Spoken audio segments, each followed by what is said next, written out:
All right. Y'all ready for this?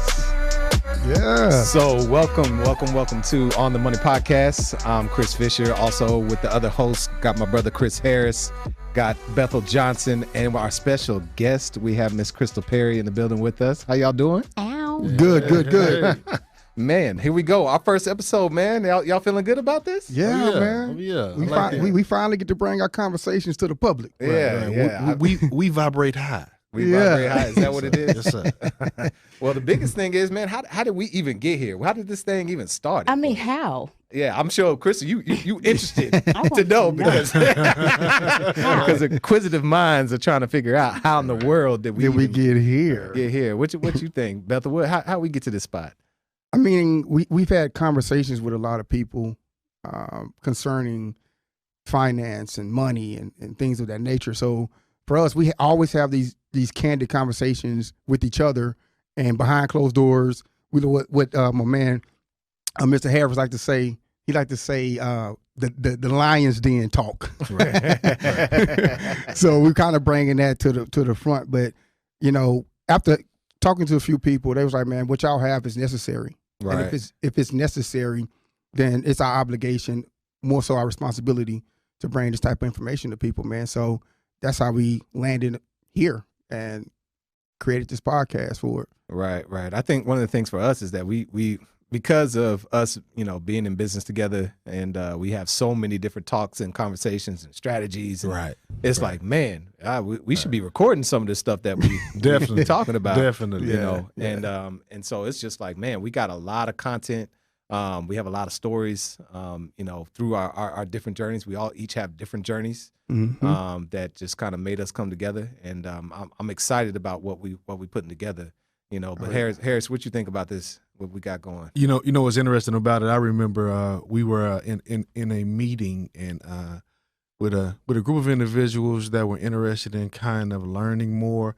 And a gentleman pulled me to the side and he was like, "Man, how did you guys arrive at this? At this point in time?" And I was like, "It's real easy. A lot of times you see the glory, but you don't know the story." Right. Mm-hmm. So Right. information and providing access and just kind of coming together, as a community is extremely important to each one of us individually. So when we collectively came together, we had to do something with this. We had to be a door or a bridge to the other side because there are so many, there's so much misinformation out there, right? Right. And, there are a lot of truth tellers, but I believe what we have to offer is more tangible. Right. So, in a setting like this, we can kind of get out to the masses. I believe we're going to be able to impact so many different individuals in different verticals. Right. So those that are listening, the biggest thing that we want you all to know what this is all about for us, for On the Money Podcast, this is not for those that are at the very beginning of your journey. We want to dive deeper, especially for those our Black and Indigenous individuals that are out there that are in business. It's time for us to excel and get to the greater level. Right. So we want to dive deeper to the strategies that are not really shown and told to us, because we've got a chance to get exposed. We've had a chance to learn. We've had a chance to implement some of these strategies that's really taken us to another level. Right. That's just not shared with us, right? By design. By design, right? design. And so that's really where we're at. And there's a shift that's happening. I see there's a big appetite for learning more about finance and money, Major, especially within our community. We're talking about it a whole lot more. And that's the positive thing. And that it is, right? We've been to events and seen people talking about it, but the biggest thing is we still see the level of information that's being shown. So what about that crowd that okay, I've already know what an LLC is. Right. I already know how to put a business together, but I'm trying to take it to, how do I get to the national level of going getting that How do I bag? scale up? Yeah, scaling up, right? Not being afraid to ask the tough questions, right? Right. Mhm. Right. What's next, right? Right. You get the LLC, you're successful, and you find yourself in a position like, what's next? Am I structurally sound? Mhm. Do I know who I am in business, right? Is my my counsel, sound enough where they can kind of help me navigate, the pitfalls of, being an entrepreneur, the personal and professional balance you have to have. Who are you? That's the real question. Right, Mhm. right. So that's actually, I love that you just made that statement, because that's the question I'm gonna throw out to us. which is who are you, right? Right. That's in order for us to even get going on this journey with our podcast, we got to get there first, right? So what I'm gonna do is put my big sister on the spot and allow her to get up in here and throw that question to you. Who are you? Who is Crystal Perry? Wow. So one, thank you for having me on. And two, please don't think that because I carved out a career in brand strategy that I didn't have to answer that same question for myself. Right. And then three, also, having carved out a career in brand strategy doesn't mean that I too did not end up at that mid-career, and in some ways right now still having to answer those same questions. Definitely. Before we started this, I was just saying I had to hire a bookkeeper a few months ago because I had to tell my own self, girl, having a master's degree and Google certification, and I really have those things, that does not mean that we are smart enough to know what the hell to do when in 1 month, we have made $200 and some thousand. I'm still looking at my finances like, what's the best move here? What question mark for real? And guess what? That's being self-aware. Right. That is That's maturity. You want to know what That's where guides it me? starts. Self-awareness. No, listen. I'm here to tell you. Extremely important. That's where it starts. If you got a branding question, come see me. If you are designing a space of some sort, come see me. Right. Okay. Now, if you start talking about some things past that, I got a Rolodex, whatever we want, full of people. I'm gonna point you to the right person, right? Let's not date ourselves with some of these references. But I need you to know that I'm not willy-nilly. Like, Right. I'm solid in who I'm referring you to. It's Right. very exact. For real. Yeah. So, You an Aggie, of course. Oh my God. So Here we go. When I graduated from college, undergrad, What school? Texas A&M University, Thank in you. College Station, Thank you. Texas. Mhm. All right. KU. I didn't have a plan. The fake plan with the "Who are you" question is that I was going to go back to A&M and get a master's degree. But then I came home and I knew I didn't really want to do that, but I'd gotten into a program down there. Came home, spent up the little bit of graduation money and the security deposit on my apartment. And my mom was like, you getting a job? Or what you doing, girl? I'm like, oh, okay. Is that what you're saying? Right. And so I took a contract recruiting gig at Coca-Cola. And I ended up doing that. What most people don't know, I ended up doing that for almost 20 years. Wow. So a lot of people, even on the music scene, did not know that I was a corporate recruiter for that long. Right. And I was. And so what happened is along the way, and I knew that wasn't like my life's work. Right. It was just a thing that I was smart enough to get good, because it worked itself out. But I was smart enough to learn how to get good at it and had managed to, work at all the places that people wanted to work. Right. And real small story, I staffed the American Airlines Center for the day one doors open. Oh, See? wow. Back in 2000, whatever that was. I keep learning new things about you. I'm telling you, so many layers here. So Big many time. layers. Right. Is it an Aggie thing? Yeah, It's it an is. Aggie thing. I mean, because that's what we do. That's what we do. That's how we move. This is how we roll. And so, but along the way, I had gotten married and then gotten divorced and then went back to work because I did not work when I was married. Then I went back to work and just slowly started hanging out with my musician friends and would see them paying for things that I knew you didn't have to pay for if your presence was just big enough. Right. Why are you buying that? So I started saying, like, did you know people will give you that because you are who you are? You should ask for it. Leveraging your brain. There you go. Right. But I didn't know about a thing called brand at that point. Okay. I just knew that they would. I also didn't realize that if I said, did you know that people will pay you, just go ask, that I needed to be more specific, like this is how you ask. Right. So then Setting your intentions first. Okay. Right. So then I became aware of how the ask was happening. Like, oh, that's how you That's how you ask somebody? Well, that's not quite how you put together the ask. Hold on a minute. Mm-hmm. I have actually witnessed you do this within our circle. So go ahead. Right. Okay. So one time, and this man is not with us anymore, but there's a line of drumsticks called Vic Firth. It's mad popular. Mm-hmm. And a drummer reached out to the person who was over the program, and his name is Joe Testa. And this person reached out to Joe, and the email said, "Hello, Mr. Joe." This was a grown man who typed it to Joe, said, "Hello, Mr. Joe," and I was like, "Well, that's that creative, you know." It's a double-minded situation, right. And this is what he had done his entire life, too. Right? Like, and was successful at some point. Was then, still is now, right? Right. So I was like, well, hey, that's not kind of how you do that. Hang on a sec, let's send it off, right? Was successful then, still is, got what he wanted, right? And so then, and that's when it became, will you manage me? Will you manage me? Will you manage me? And my thing was like, I don't really know anything about that. And so, no, I'm not really interested in doing that.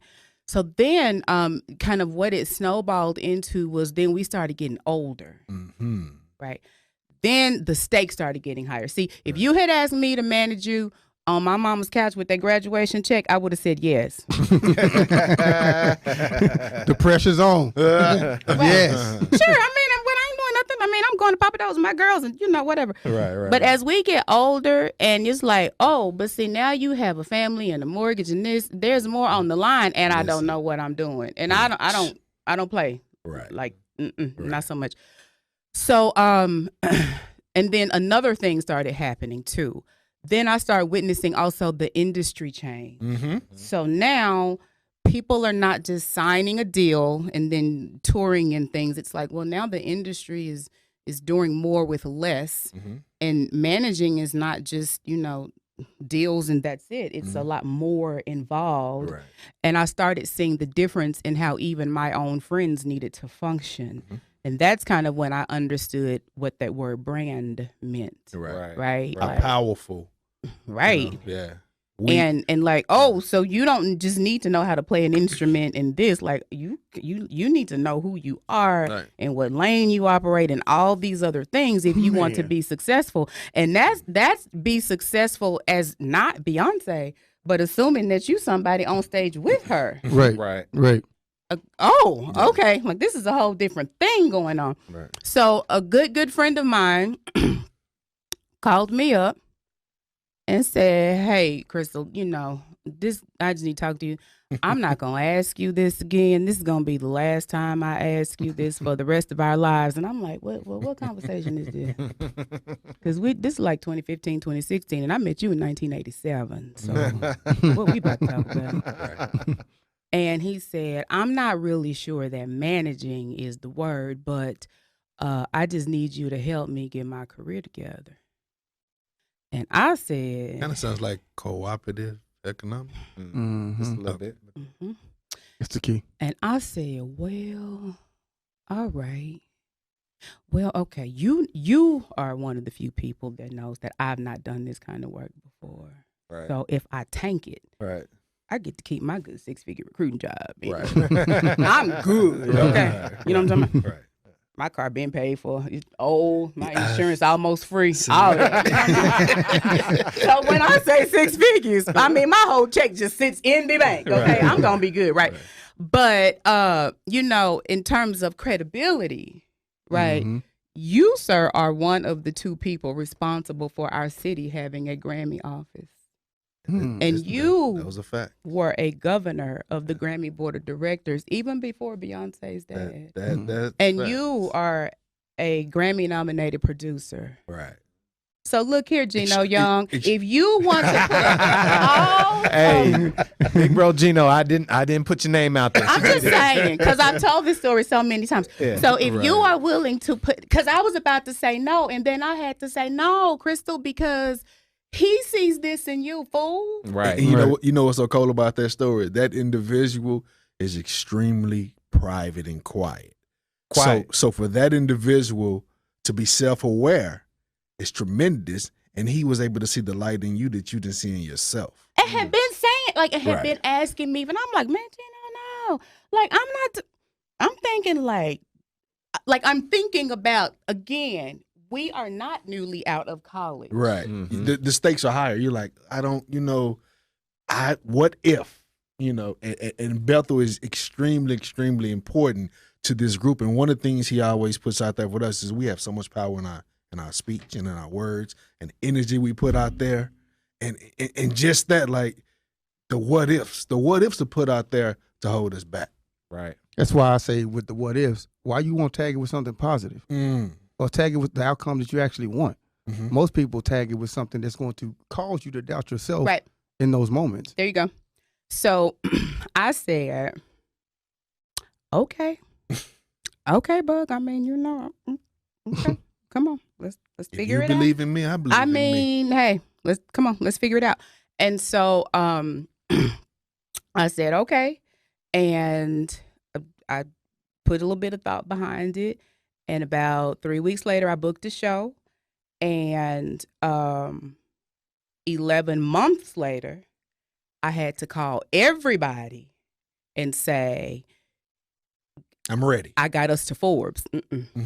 Right. No doubt. I remember. Yeah. It wasn't even a year. Mm.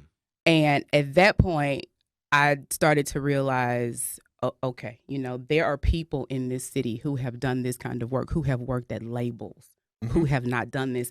And I'm not, saying that in a braggy way. Like, that's just fact. Facts. Yeah.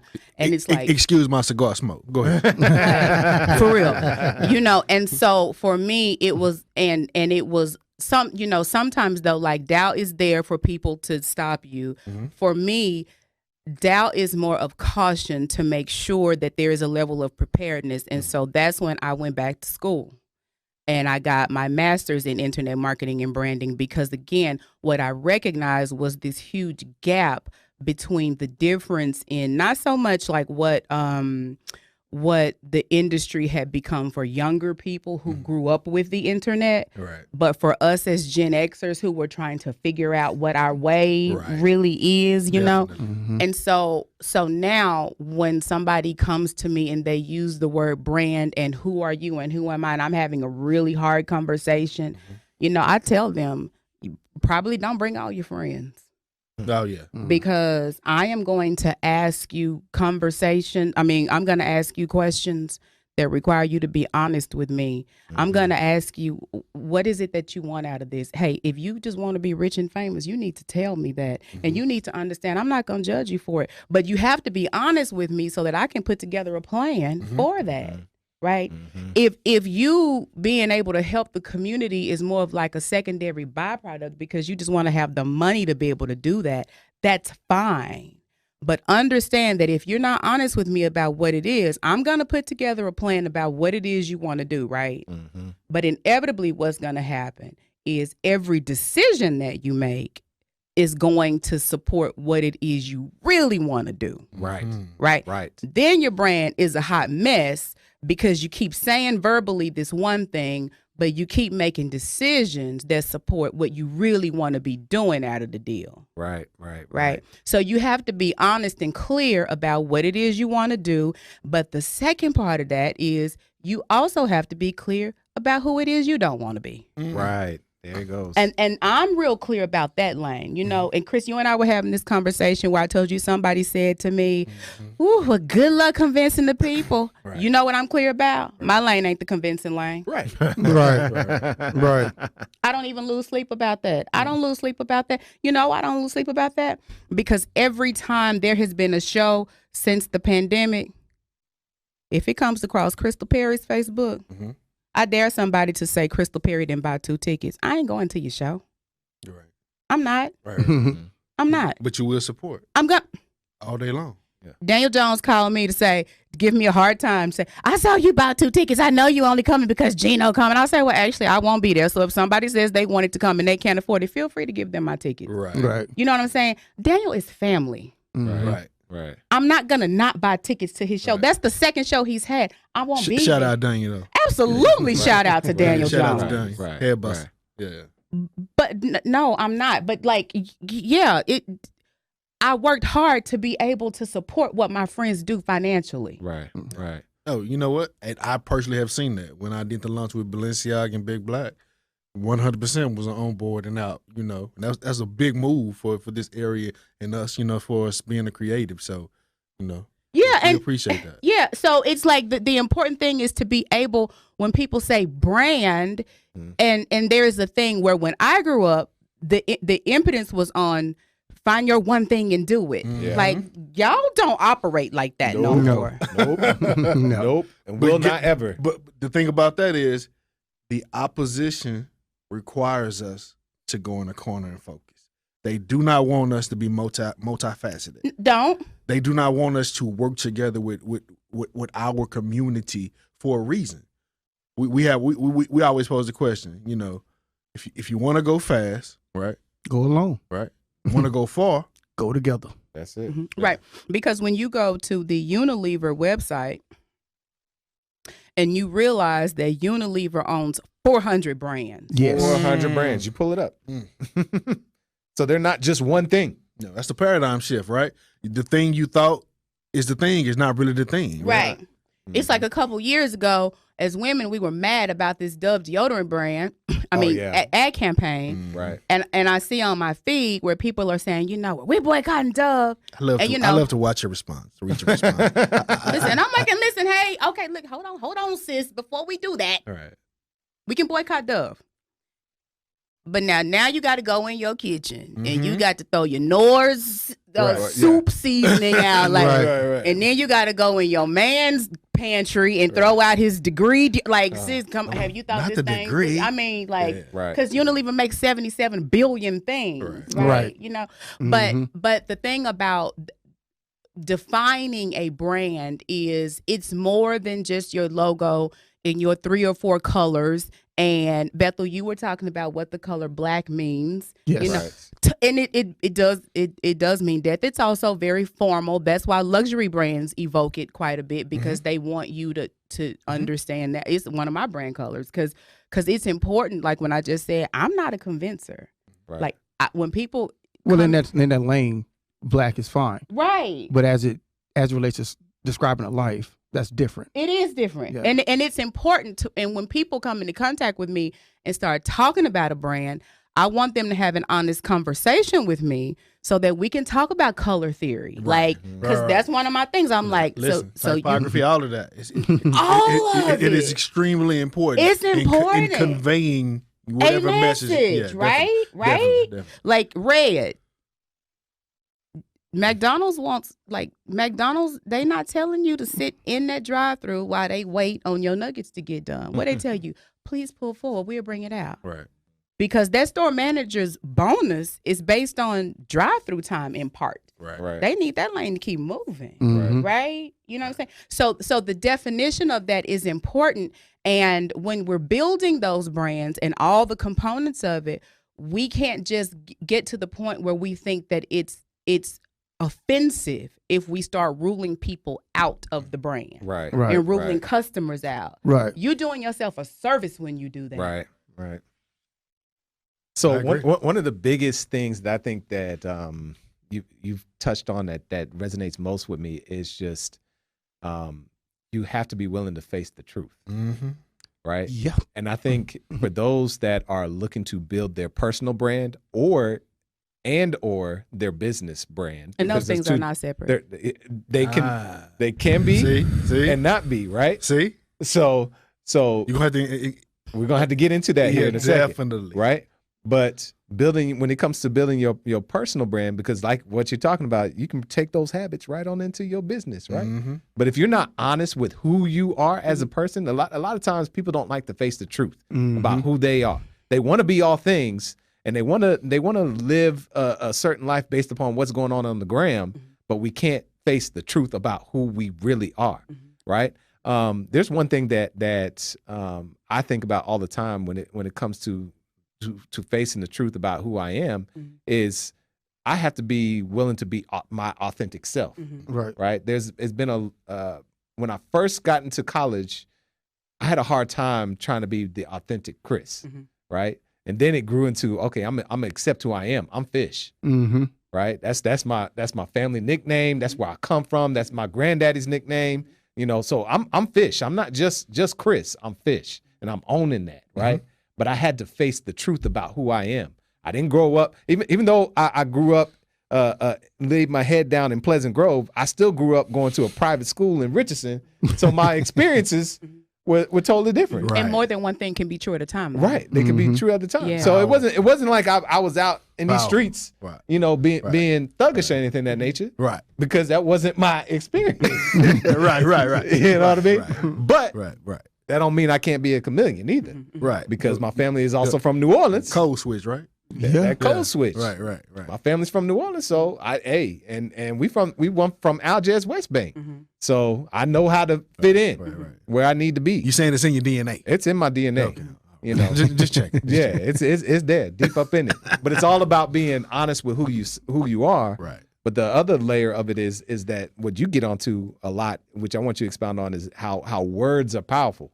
You know, because if I define myself based upon some of the words that are thrown out here, you know, then you act accordingly. I'll act exactly accordingly. So, you know, I know we talk about that a lot as far as the words being out there. Kind of tell me some of those things that we get onto as far as the definition of some things when you're defining yourself. Right. So, this goes back a little bit. So for me, when I retired from the NFL, I had to figure out who Bethel Johnson was for himself. Right. And it was a struggle because for so long, since I was 9 years old, somebody discovered I was great at a sport. And then they started saying, well, he's an athlete, right? And then they go to say, well, he's a great football player. He's a great baseball player. He's this, he's that. So when you're a kid, you adopt all those identifiers. Right. And you say, yeah, that's me.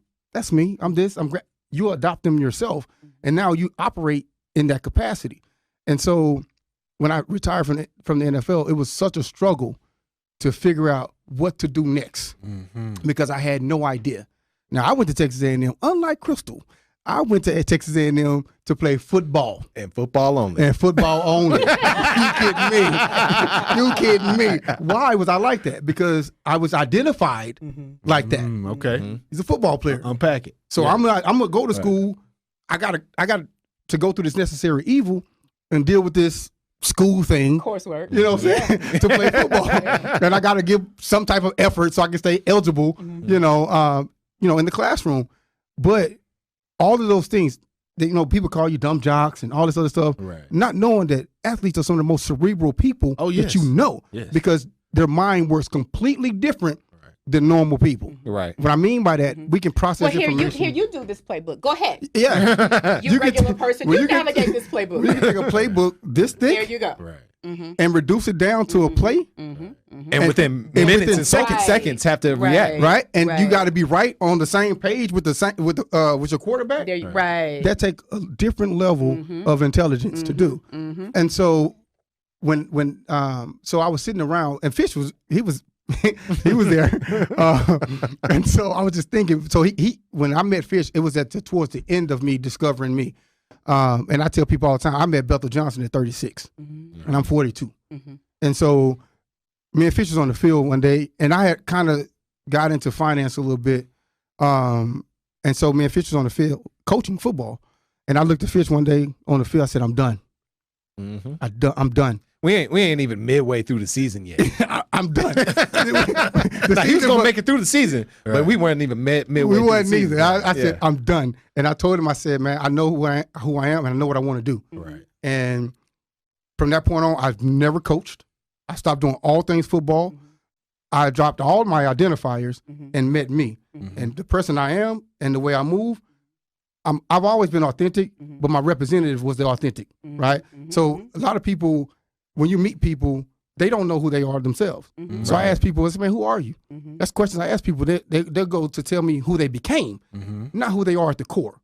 And so I'm like, no, it's deeper than that. It's deeper than that. And so dropping all those identifiers, understanding the language in which was used when I adopted those identifiers, that's why I'm real mindful of the things that I say, because I never speak things I don't want. I never have, right? Well, as a kid, unknowingly, you do. But as an adult, you don't. It's like when I'm clear on what I want, everything I spoke, I've accomplished. Everything that I've said, Yeah. I've done. So I always tell, my partners, I say, man, listen, those words we use are very powerful. Right. So if you allow somebody to box you into something, then you're allowing them to cast a spell on you of what they telling you who you are. Man, one of the things I appreciate what you do the most with us is you constantly check us with our words too. If we say something that is out of line as far as, because we know each other, right? Mm-hmm. So if we say something, and it might be just, human out of the moment, spur of the moment, I might say something because I might be frustrated, Right. but yet you're like, wait, no, hold on. That's not who you are. That's Right. not what it is, and Mhm. so I definitely appreciate the fact that, both of y'all kind of get on that thing of checking us, on what it is. Because I with our want words. to, I like to see us win. Mhm. Period. Right. And that's how I've always been. And let's be clear, you're not just speaking about the individuals in this room. When we do business and we interact with people, we make sure that they understand that these truths that we now have in front of us, we all have to be on the same page. So when you communicate, even in that circle in business, right? Who are you? You have to be mindful of that speech, right? Mhm. You can't be situational. Something you said recently was really impactful. When stress is on, your representative is the first person to leave. abandon you. Right. When you are pressured, your representative is the first person to abandon you. Mhm. So all that putting on airs, when that pressure of life starts squeezing you, Right. the real content of who you are is going to show up every time, like a Right. tube of toothpaste. Mhm. When you squeeze it enough, you'll know what color it is when it come out, Right. right? And it's the same with people. Their representatives are out there, Mhm. right? When that pressure come, that joker gone. They gone. And then now you're dealing with the real person, and they don't even know how to respond with the real person because they've never had to be that person. Right. They don't even know that person. So let me ask you this question. When pressure comes on and what comes out and you really don't like what that is that comes out, Mhm. how do you address that? That's your truth, though.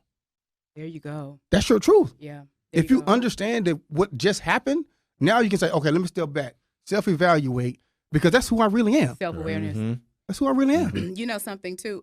First of all, the thing about what Bethel just said is that his thing and his thing was football, Mhm. right? And he dropped that at 36. Mhm. And one of the things I talk about is like, well, growing up alone, there was nobody around to judge me consistently. Mhm. So me being bossy and a loudmouth or whatever, What? I didn't learn to attach a negative judgment to those things as a Mhm. kid, Mm. right? So when Bethel says, I dropped all that at 36, it's like, yeah, I walked into a whole new career at 40 as well. I really did, Right. like, right? Right. And so there was a girl on Facebook, somebody shared her tweet, and she was like, ooh, I hope I'm not 30 trying to figure it out. And so on Facebook, a friend of mine That's the time shared to it. figure it out. Somebody shared it and Yeah, said, that's the figuring out season. should we tell her? And I commented, somebody tell sis I'll be 46 in October, and she can have all this. If she got the answers, Right. At 29, at 28, Listen. if she has the answers, I'll just bring it all over, and girl, go and do whatever you want to do with it and bring me back whatever, because I still am trying to figure it out. And the thing about it is, like, at that age, Bethel, most people are still doing what you did, even if football isn't the thing. They're just not willing to tell the story that they were going through the exact same thing that you were going through. Right. And you were going through that with something as big as walking away. And I have, obviously because of the school, and then also because of Carter High School, like, I can't remember not knowing professional athletes, even if it wasn't football. So I know that dynamic. But I also know that, because now I'm just grown, that, I mean, like when you get grown, people start telling the truth about everything. Everything. Like, everybody was dealing with that between 35 and heading into 40. Listen. And like you And said, they will have you believe right. that that they not. had it all figured out. But somewhere along the lines, what I didn't know is that we were attaching a negative judgment to certain behaviors, like bossy, pushy, loudmouth, or things that maybe you just didn't necessarily That's just deem leadership. attractive. And it's Yeah, like, but it that's is. It's but just that's skill set. also, it's also just you. Right. Yeah. But that's just who you but Crystal, are. at the core, that means you are a leader. You're a born leader. Right. Some people just have that in them. Some people just do. But what I'm saying is, instead of like positive, negative, when I'm getting on my own nerves, and I sometimes just realize like there's a light side to my personality and there's a shadow side. Right. And I just let those things live within me because it just can't be all rosy and all good So all the time. let me say that goes back to being self-aware. Very similar to Bethel, playing ball, being a professional athlete, and being in the point where like I made it to Canada, and the contract that was in front of me was half of what I was making back home in a corporate job. Mm-hmm. Being newly engaged and have to make a decision to release that dream, right? And going into depression and not want to even watch the game or be around it because the feelings that it invoke. And then I've been blessed with a strong wife. Her seeing like, man, that took too much out of you, to the point where she doesn't want my children to be a part of it because she saw the mental and physical, strain it placed on me as an individual. Kind of like, you building the airplane in the air, figuring out who you are still right now today at 40 plus, right? Right. So it's like for that individual that I go, 30 years old or 40 years old, and you look at me like, pray that you get here. man, look. For one, I hope I'm not 30 trying to figure it out. Pray that you get here. Oh. Right, right. Because figuring out is a blessing, right? You have ideology and theology, right? One you're taught, one is your core being. So if you are self-aware enough and you have enough individuals around you that care about you to your core, right? Because sometimes someone that care enough about you not to even expose you to what you quote unquote think is a blessing. I've been in scenarios in a significant amount of capital where I've seen it tear a home apart, right? And now being on this side of capital, I'm like certain things I don't even expose certain people to out of the knowledge that they're not ready. They're not ready. The environment is not conducive to the amount of strain and toil that it's going to take to get to that. Yeah. So I definitely can relate to that. Yeah, absolutely. Yeah, I agree with that 100%. And I think it's the idea of not only what are the two ways you described it? Ideology and theology. Let me tell you something bigger than those two. Okay. Application. I don't want to hear what you thought and what you heard What you and what it is. Did you walk it like you talked it? Right. Which is why we started the podcast. Exactly. At its core. Let me that's tell why. you something. Right. I love for people to tell me what they would or what they this and what they, and I'm like, You have to hear about the bumps and the bruises. You have that makes you it Relatable. Man. It makes you relatable. At the end of the day, authenticity matters. It does. Authenticity matters. People think that you got to put on airs constantly right to impress people. For what? Like, why? That's so much energy is being wasted trying to impress people. Just be authentic. People, when you stand on something, people respect it way more when you are wavering on everything. Right. I mean, when you are wavering on everything, but then the other thing is, to your point about doubt, like, I cannot think about how many times I have said that I wanted to do something and then somebody doubted my ability to do it. Right. And I'm just thinking, do you know how many times I've already done it and you just don't? Like I'm up here saying, to the point, the conversation we were having about volunteering, like, oh, I just said that I wanted to volunteer my time this way. And then you telling me like, oh, good luck convincing. Yeah, good luck convincing. And I'm thinking, oh, wait, maybe I forgot to tell you that I've already made upwards of $750 doing this work. That's how I know it works. Let me tell you something. I'm just willing to give away this much. Small mind think alike. Listen, just like great mind think alike. So I was a C-level executive at the third largest lending institution in the United States, right? It was only me and another individual that had any melanin in their system that had arrived at this level in executive management. I was in my office signing checks for quarterly bonuses. The quarterly bonuses that I was presenting to my individuals who rightfully earned them were more than 25% of my salary. Not knocking anyone, but these individuals are people that I help grow, so I know their backstory. Now, in my neighborhood, we have a saying, you too smart to hustle backwards. Something inside of me broke, and that's when I met me. Right? At that moment right there, something inside of me said, hey, man, you too smart to be stupid. This ain't it. You too smart to be stupid. I decided right then, I'm going to take whatever I had saved and step out. I remember when I was contemplating going back to get a secondary degree in college, and I had a conversation with my mother. At this time, I was married. My wife and I, we were living in Las Vegas, and I was just struggling with, I don't want to get a student loan. I was not using the correct verbiage, right? I was self-sabotaging now in hindsight. And my mom said, well, baby, sound like you need to take that F out of fear and walk out on faith. And that was such a powerful moment in my life because I realized something that Fish always says, man, we have all we need. And from that moment, right, fast forward to the moment me signing those checks, a week later, I put my notice in. I said, you know what? If I'm going to give them all, why can't I give myself all? Man. Right. Ooh, that's what got me out there. Ooh. Man. Yeah. So Made me walk away. let's take it a even deeper, a bigger level from this, right? We talk about how words are powerful, right? And this we're talking about from an individual standpoint. But let's talk about how big words can affect your actual business. And not knowing who you are from a business standpoint. The more you call, so here's one of my things, right? We got to talk about that first meeting we had, man. Man from Oklahoma, man. We got to talk about him, bro. Because that situation was like, we learned a lot in that situation. Right. We learned a lot in that situation. It wasn't a huge a deal, but it was a learning situation for us. We were working on a business deal with a guy that he's based out of Oklahoma, right? Now, this guy...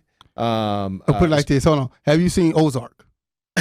Here you go. You know Jacob, the one that his wife ended up killing him.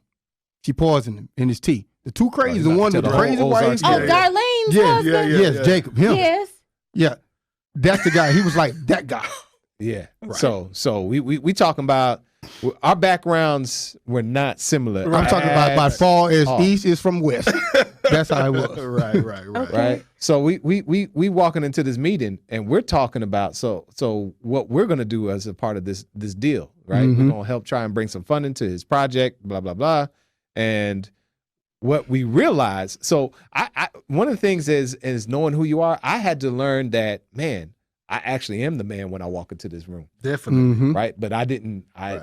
You didn't have know that. Right then. I didn't know it. But then walking in here, I'm like, whoa, I actually am. I see the power shift that's up in here. But I realized what he wanted to get accomplished in the meeting had nothing to do about backgrounds. No. Had nothing to do about political spheres. No. None of that. Had none of that even mattered. Only color meant for him to matter to him was green. Right. Green. Period. At that point in time. So like you say, the thing is never really the thing. Never really the thing. In business, that is so important to realize. The thing is never really the thing.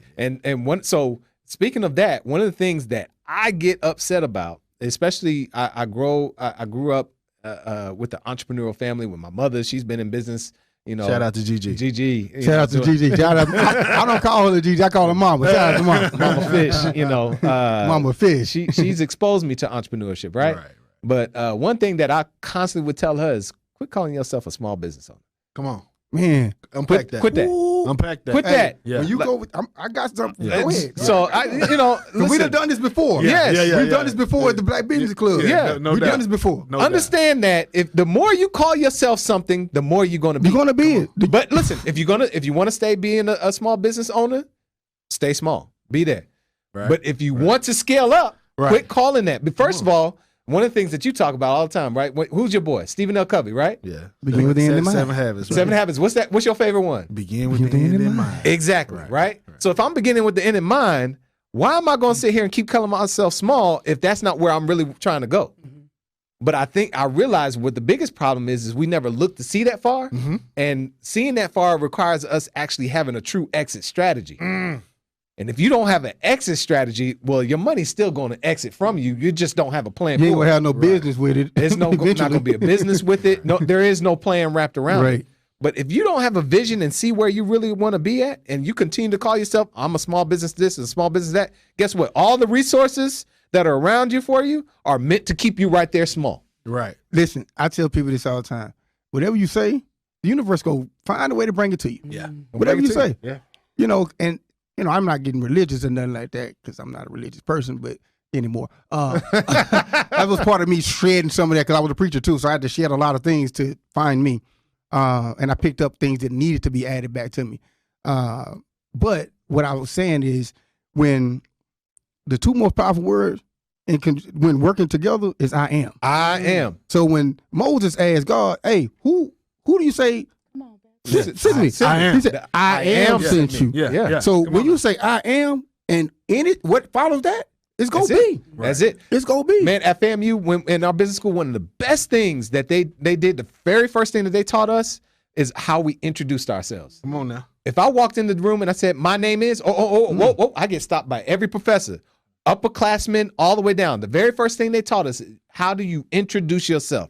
And the very first thing we say is, I am. Mm-hmm. And you say your name. I am Christopher Fisher, a graduating student from, and I say Dallas, Texas, right? But I say I am first. You got to own who you are. Exactly. But if you get into your business and you don't know who you are, it's going to mess you up because by not knowing who you are, then the industry tears you up. Yeah. Hey, listen, you Because the you will industry not will be able dictate to what you're you will doing. not Exactly. be able to pivot. You won't. Right, you have an antiquated way of thinking. You will. And then you end up You will. you know, You will go the way of Blockbuster, like we were saying. Absolutely. before we started. Exactly. and right. You will go the way of Blockbuster, and your pivots won't really be pivots. Right. Because what Blockbuster ended up doing was every move that they made was really just an Desperate. Adjustment. to try to function Right. within a model that was still antiquated. Right. Desperate And adjustment. While they were desperate adjustments, while they were still trying to function in a model. Meanwhile, upstart Netflix came. and make That an they adjustment laughed out at. of fear. They did laugh at Netflix at first. That they laughed did. at. That they absolutely laughed at, that they absolutely underestimated every step of the way. Right. And they literally went, I'm telling you, at the height of Blockbuster, every single person that I ever called to make an offer, I say we, but Blockbuster at one point was opening up a new store somewhere in the world every single day. And that was a trend for years. That's not a sustainable It's a model wild anyway. business Years. model. But I'm saying that like because VHS was just the only game in town for so long, Right. It's like moving trading companies, they were buying those out, mom and pop videos, buying those out, all that. They were the Walmart of That movies. was it. That was it. You knew what you were doing on Thursday, Friday night, the weekend. We going to take our Blockbuster cards. Actually, Blockbuster was like the club. You go up in there Thursday, Friday. Yeah. It's gonna be a long you line. you pulling up, Yeah. you waiting to see what they bringing back Yeah. so you can see what you want to get. I See, mean, Dad, you remember Blockbuster game? you know what I mean? But like You 20 years old. It's like that was the only game in town. And so they so grossly underestimated like never needing to pivot. Right. So when they tried to start streaming, adding snacks, all these other things, it was just too late. It was too late. Right. And here's the example for those that are listening of really knowing who you are as a business and knowing what your company is, right? So if there were companies, there are companies in the past that no longer exist today because they didn't know who they are. So here's an example. You got McDonald's. McDonald's knows exactly who they are, right? A real estate company. Exactly. So if I asked them and say, hey, okay, what business is McDonald's in? If somebody say they're in the hamburger business, no. Wrong. Let me ask you a question. Can you find a better burger than McDonald's? Absolutely. Absolutely. So but that's not what they're competing on. Nope. They're competing on real estate, marketing, and systems. That's it. That's what they compete on. They know who they are, Right. And because they're in good real estate marketing and systems, they continue to innovate themselves. Marketing wise, they continue to update their marketing strategy. Yep. Right. Which means also you see that McDonald's don't look the same as it did 10, 20 years ago. Right. When you go to an actual McDonald's, the storefronts are constantly changing. Right. Yeah. Right? They know who they are. There's other companies like that are gone. Kodak. Kodak didn't know who they were. Right. Right? Kodak was in the business of capturing memories. Mm-hmm. If they knew that they were in the business of capturing memories, they would have shifted when the industry shifted. The tech. Mhm. They would have been able to make that move. You could see those moves are coming when you know exactly who you are. But if you just think I'm in the camera business or the developing business, when the industry changes, you can't keep up with it. That's why you can get eaten up by the industry if you don't know who you are. I had a conversation with an Apple exec about price points, right? So we were looking at doing some marketing for the company, and I posed a general question was, why is the phone so expensive? He said, let me ask you a question. How much is a Canon? How much is an auto recorder? Right? So what if you combine those two? You're right. Right. The price point is not really off once you look at the value in those. In one device. Right. So But those will still last you longer than these phones that they didn't. Shoot. But hang on a second. I don't like them tricking me into this they're planned not- obsolescence. I don't like that. They're not tricking you because Apple, typically when I'm speaking or lecturing somewhere, as a company, Apple is always my case study company because Apple isn't selling the product. They're not. No, they never do. They don't. You look at the commercials, they never do. And you just made the point. right. Because when they give me a commercial, Look. they don't even tell me how much the product costs. They don't give any points about They don't nothing. do anything. Listen, You know what they do? They give me a commercial showing me this product, Come on. making my life easier. Lifestyle. So you and I are marketers. No, really. They're all of us. selling me this product. I know who I am. So But you don't- football player. You don't even have to be. Not anymore. But you don't even have to be a marketer. You could be a regular person at home, right? And Apple is going to give you this product showing you this is how it makes your life easier. Listen. It's capturing your photos. Listen. It's showing your steps. It's showing your calories burned. It's letting you video your children. My first professional marketing gig was mirroring Apple because the assignment was, hey, we were in a huge boardroom, New York, right? Everybody there. Cut the sound off and tell me what they're advertising. 5 different major brands. Apple, extremely clear. And the price was never in there. Never. It's about a lifestyle, right? Same thing with Nike, right? They sell an experience. They have so much brand equity, but they don't even have to do those things in it. It could be a blank screen and say tomorrow at 3, new drop.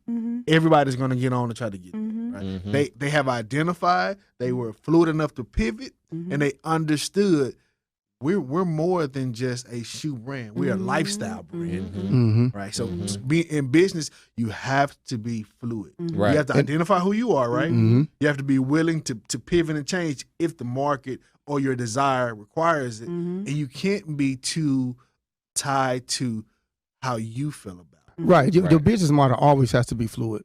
Like be ready to change with the times, so you won't become obsolete. Right. You know what I mean? Because like the then blockbusters. y'all all will get this because then your Precor, who's been around forever funding gyms, wondering why Peloton came and bought your ass. I'm trying to tell you. For real. Trying to tell you. Now, taking it a step further. Now, we talked about as an individual, we talked about as an industry, but then we take it to the system that you actually operate in. Not knowing who you are, you get eaten up by not knowing how the system actually works, because the system defines who you are. When I talk about the system, I'm talking about how you file as a company. Are you filing as an LLC, or are you filing as an S corp or a C corp? Who are you, right? All the traditional things, right? All those traditional things, because it's important to know who you are, because then at that point, that's how you get taxed. Yeah.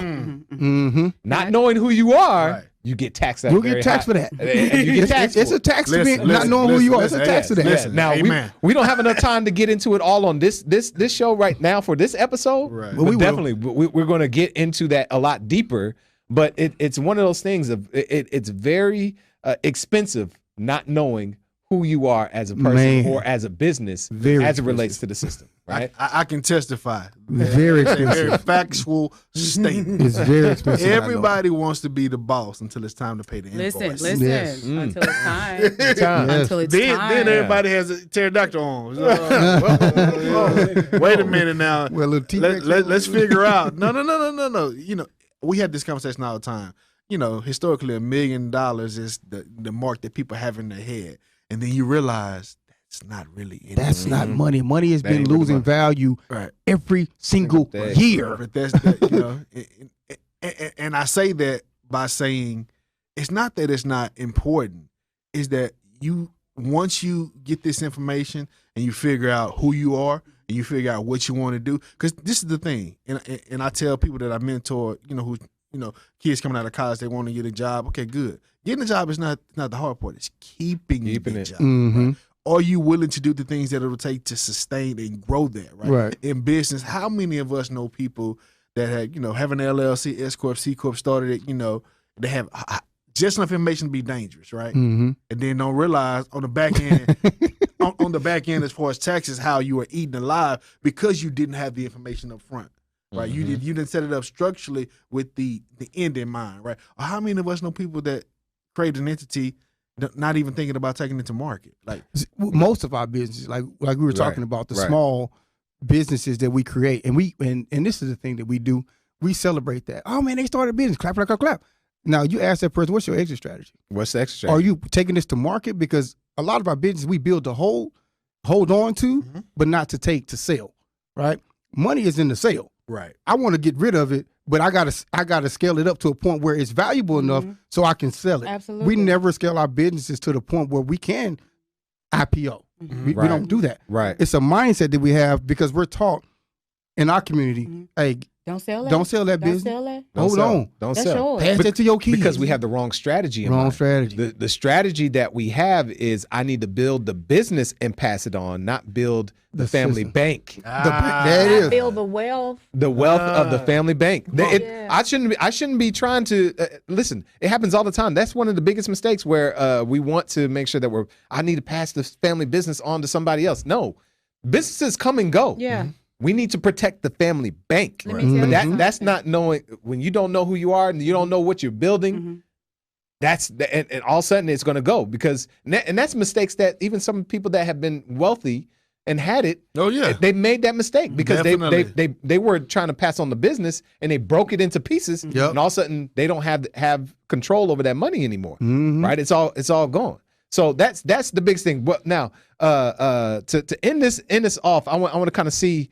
What are a couple things that you just want to last words as far as what you think that people need to step away with as far as the who you are thing? Harris, what you got? I would say one of the most important and impactful things would be being self-aware. That takes maturity. That takes knowing who you are, and it takes a willingness to be better than whatever that level you think is, because we are limitless as a people. As a community, there's not anything we can do if we don't work together. Something Fish says all the time is we have all we need, and that is super, super important. If you're out there listening, you have everything you need. It's just time to tap into it. Right. Ms. Perry, what you got? I think our conversation centered a lot around personal today. So if I could steer it back to what your business brand is, I would say that once you identify what that is, I know what's going to happen. Next, you're going to find that a lot of people in the market already occupy your brand. They do. Right. They do. I promise they do. Right. And so once that happens, my clients always call me back and a little bit of fear sets in. And what I always tell them is, hey, guess what? When I walk into my closet, there's Nike and there's Reebok and there's Adidas, and like right now I have on these sneakers called Golden Goose. But And at Louis. the end, Just and throw that's that out true. there for us. That's true. That's true. What do I got on? But Some raw specials. and a little bit, and some raw specials, and some Puma, and all those things, right?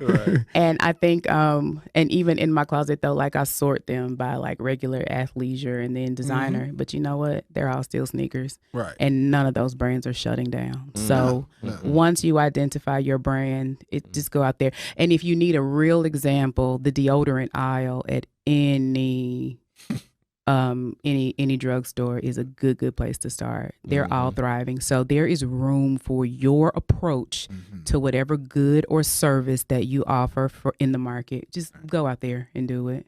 Bethel, what you got? What's your last thing that came up to you? For me, it's just from personal experience, just knowing who you are. Right, that would take you so far, not just business wise. Personally, it just takes, once you know who you are personally, your business stuff will take care of itself because you're going to operate in an uncompromising way. What I mean by that is your core does not allow you to step into any bull. Mm-hmm. You know, Mm-hmm. you know, Mm-hmm. it doesn't allow you to.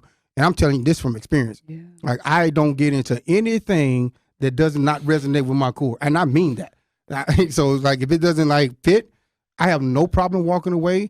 I'm 100% cool with walking away from stuff because it doesn't fit me. Right. And you got to be able to understand that. Mm-hmm. But the only way to understand that is you got to sit back, look in the mirror, and say, "Who am I?"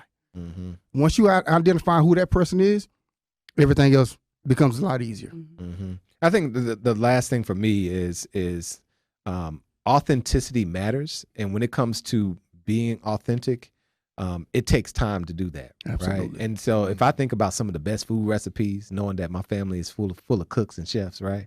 You know, some of the best things that we eat take time. Mm-hmm. Some of the best brands that are built, it takes time. Mhm. It's not going to be something that happens overnight. It's not going to be 3 or 4 or 5 Instagram posts that's going to make it happen. Right. It takes time. Absolutely. But by being authentic, you can always know what opportunities that fit best for you, Mm-hmm. right? So now that we've talked about the who we are type thing, I think one of the best things that we know what comes next is what do I do now? Right. Yeah, where do we go from here? Where do we go from here? So what's the what next? How do we define certain things as far as who we are? So what we're going to get into our next episode is the what. We started about the who, but now we're going to head to the next step, which is the what. And there's some things that need to be defined as far tangible things that need to be defined inside of the what. What is generational wealth? What does that true definition look like? Come on. Man. What does it mean to really be a business owner versus an entrepreneur versus Right. an investor versus a self-employed person? I own a job. Right. So we're gonna get into the what next. So I appreciate everybody that's listening into our first podcast. Congratulations, Crystal, my big sister. Thank you so much for Yes. always being there for us. Yes. Yes. Crystal has been there for me every step of the way, all the time, and at the drop of the dime, will be there for me. I can call at a second, and I know that she's gonna be there. So, Crystal, thank you for always being supportive.